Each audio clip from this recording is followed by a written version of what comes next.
အားလုံးပဲမင်္ဂလာပါဒီနေ့မှာတော့ခြေကဒီကတ်အိုးလောကတာကတ်ပစ္စည်းတိလေးပေါ့နော်အဲ့ဒါလေးနဲ့ကြီးဖတ်ပေးမယ်ဟိုကိုချစ်ခင်တဲ့သူစီကပေါ့နော်ဘာ message တွေကိုရမလဲပေါ့နော်အဲ့တော့ဒီထဲမှာဟိုကိုစိတ်ထဲမှာရှိတဲ့သူတယောက်ပေါ့နော်သူစီကပေးချင်တဲ့ message တွေများပေါ်လာမလားဒါမှမဟုတ်ရင်ဘလို့လူစီက message ပေါ်လဲပေါ့နော်အဲ့ဒါကိုချင်းနဲ့တူတူကြည့်မယ်အဲ့တော့ဒီ video ကိုအာရုံစိုက်ပြီးတော့ကြည့်ကြည့်ပေါ့နော်ဘသူစီက message ဝင်လာမလဲ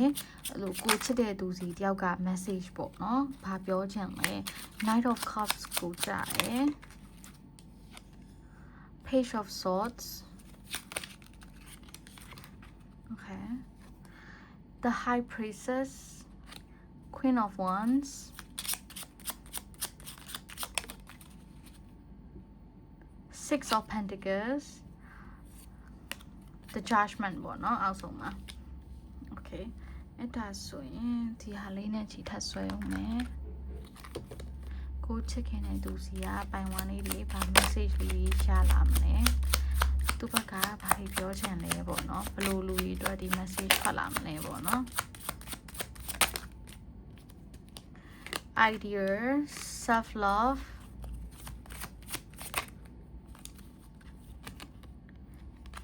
commitment loss not the cat has swimming oops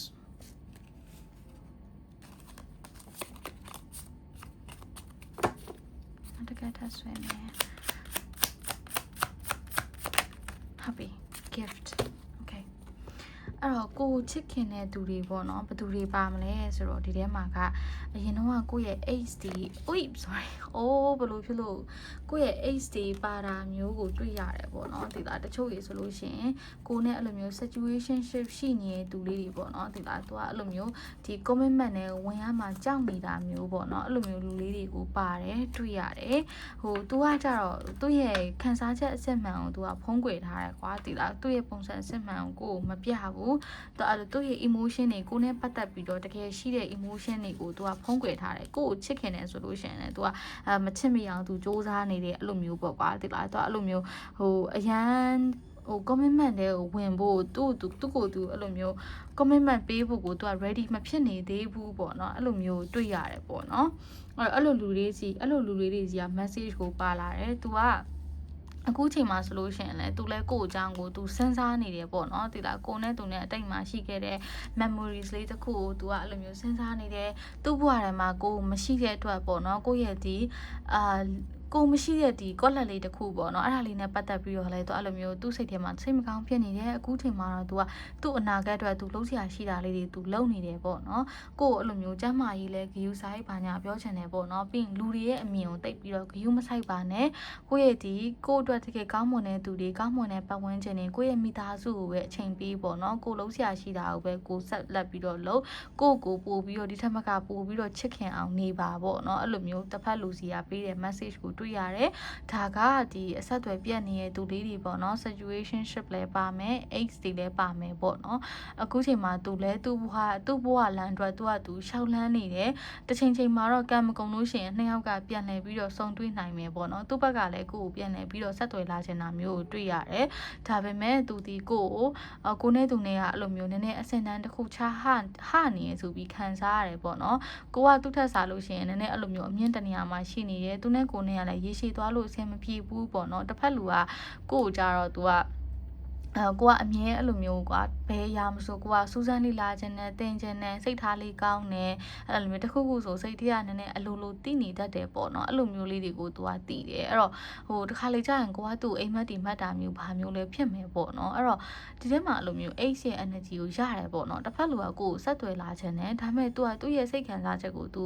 ထိန်းချုပ်ထားတယ်ပေါ့နော်ဒီလားအနာဂတ်ကြလို့ရှိရင်အဆင်ပြေမှာမဟုတ်ပါဘူးဆိုပြီးတော့အဲ့လိုမျိုးအဲ့တော့နှစ်ယောက်တူပေါ့နော်ဖြစ်မတမ်းပဲနဲ့တယောက် ယောက်တလန်းစီသွားကြမယ်တစ်ချိန်လို့ရေစက်မကုန်သေးရင်တော့နှစ်ယောက်ကပြန်ဆောင်ကြမယ်ပေါ့နော်အခုချိန်မှာကိုလုံးဆရာရှိရလေးတွေပဲကိုလုံးပေါ့နော်အဲ့လိုမျိုးလေးကို message လေးကိုရတယ်ပေါ့နော်ကိုချစ်ခင်တဲ့သူစီကမြင်ပြီးတော့အဲ့တော့ကိုယ့်ရဲ့ဒီမိသားစုနဲ့ပတ်သက်ပြီးတော့ပေါ့နော်ကိုကိုအဲ့လိုမျိုးမိသားစုကလက်ဆောင်လေးတစ်ခုခုပေးတာမျိုးဒါမှမဟုတ်ရင်တငယ်ချင်းကလက်ဆောင်ပေးတာမျိုးအဲ့လိုမျိုးလေးကိုဒီဗီဒီယိုကိုကြည့်နေတဲ့သူလေးတွေကြုံတွေ့ရမယ်ပေါ့နော်ကိုဘွားထဲမှာအရင်တော့အဆက်အသွယ်မရှိခဲ့တဲ့တငယ်ချင်းတွေတငယ်ချင်းဟောင်းနေပေါ့နော်ကိုဘွားတွေကိုပြန်ပြီးတော့ဝင်လာမှမျိုးကိုလည်းတွေ့ရတယ်ပေါ့နော်အဲ့တော့